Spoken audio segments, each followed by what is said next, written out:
London, Canadian veterans of World War I commemorate the 27-year-old Battle of Vimy Ridge. Inspecting officer is General P.J. Montague, accompanied by Mr. C.W. Evans of the London Branch, Canadian Legion. On parade are the Veterans Guard of Canada and a color party from the Legion.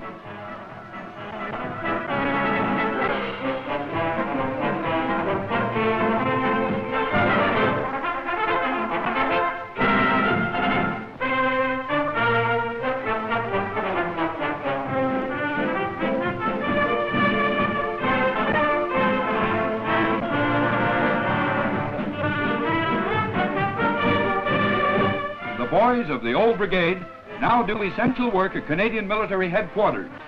They retain all their smartness and enthusiasm as they swing along in column of route.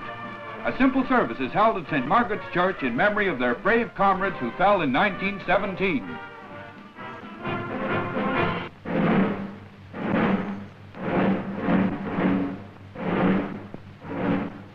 It's moving day at a port in the United Kingdom. More wives and kiddies of Canadian servicemen are off on their adventurous trip to the land of opportunity across the sea.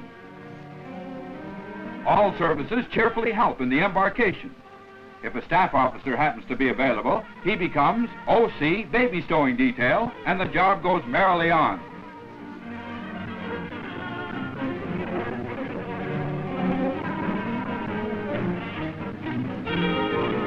More than 1,000 British-born wives of Canadians have already arrived in Canada. Their letters have encouraged their sisters in England to make the journey.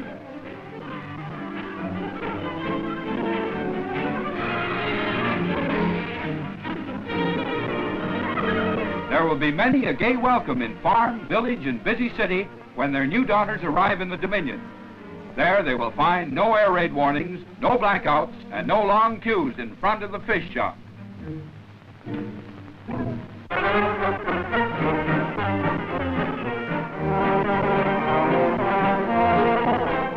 Welcomed at an airfield in England by Canadian staff officers and Canada's High Commissioner, the Honourable Vincent Massey, Mr. Mackenzie King arrives from Ottawa.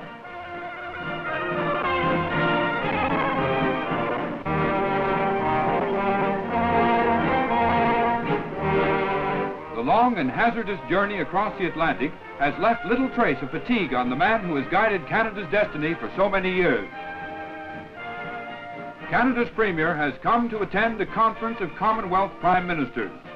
They will discuss the future conduct of the war, economic and trade developments, international relations, and the many vast problems that confront Britain and the Commonwealth Empire in the new world emerging from the crucible of war. Mr. King brings a message from the people of Canada.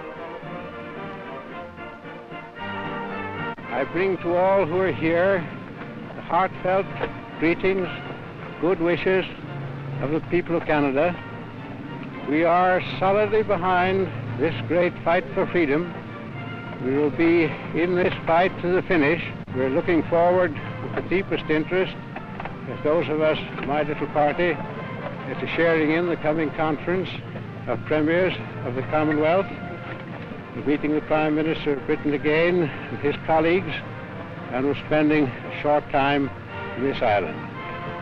I bring to you again, may I say, the heartfelt, warmest greetings of the Canadian people.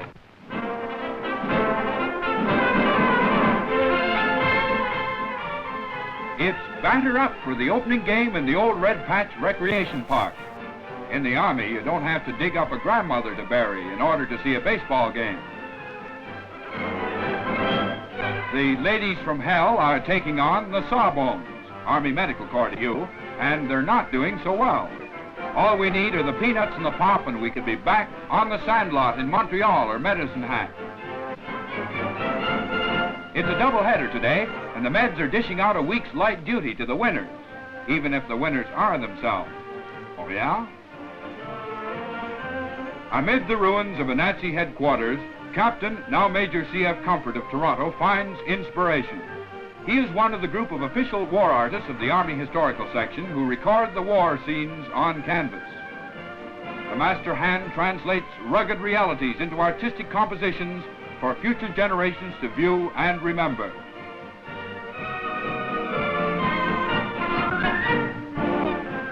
Canadian tankmen and Indian Infantry are friendly neighbors in one Italian sector.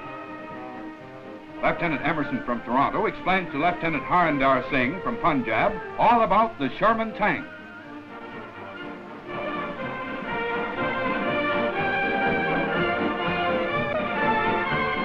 Pretty good job, boys, don't you think? Just the thing to take the missus for a little spin around the Taj Mahal on your next leave.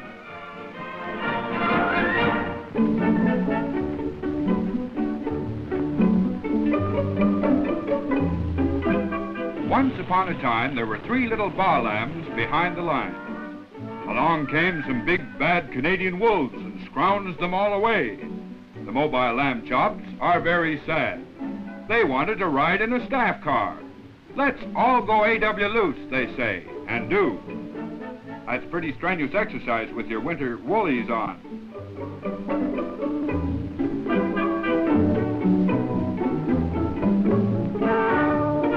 Luscious lamb stew is okay, providing you aren't the chief ingredient.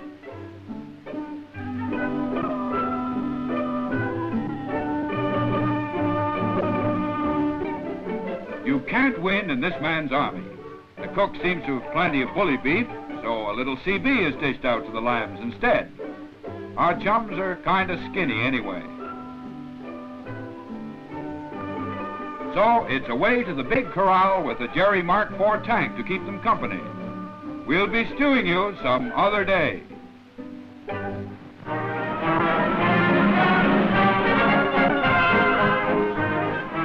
There's nothing like service with a smile.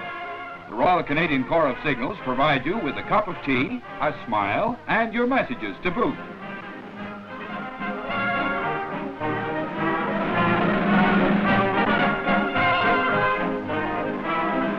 They might even talk you into delivering a few letters for them. But you don't mind, they're such a friendly lot of chaps anyway. A combination of wayside signal office and canteen has been built to be of service to the hard-riding DR. After a long journey, he may stop for a fag and a cup of cheering brew before he is away with his baff of messages to far-flung outposts of the Army.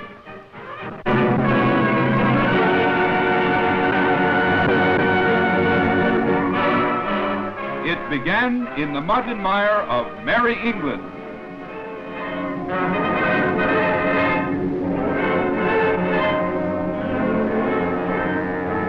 The Royal Canadian Engineers were called to aid British Pioneer Corps in the construction of an addition to a tank range. Ordinarily, this would have all been in the day's work, but bad weather continued and torrential rains fell for weeks on end. The graders would no sooner have a piece of ground leveled off when rain pockets would form.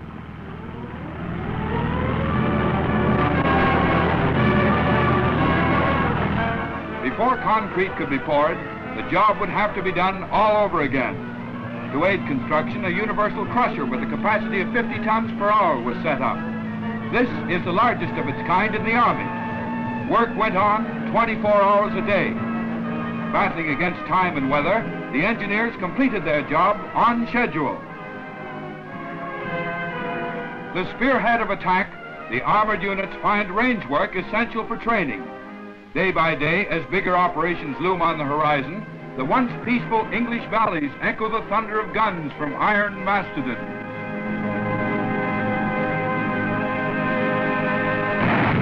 The crews use every available daylight minute to perfect their deadly accuracy. Experience gained in the range will concentrate that firepower, which will drive the enemy from his fortress Europe.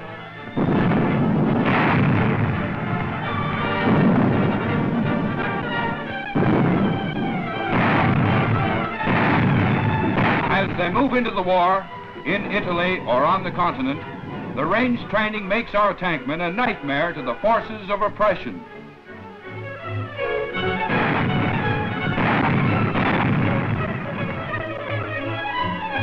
When final victory arrives, full credit will be due to the man who toiled with a pick and shovel in muck and mire to build for training and transportation.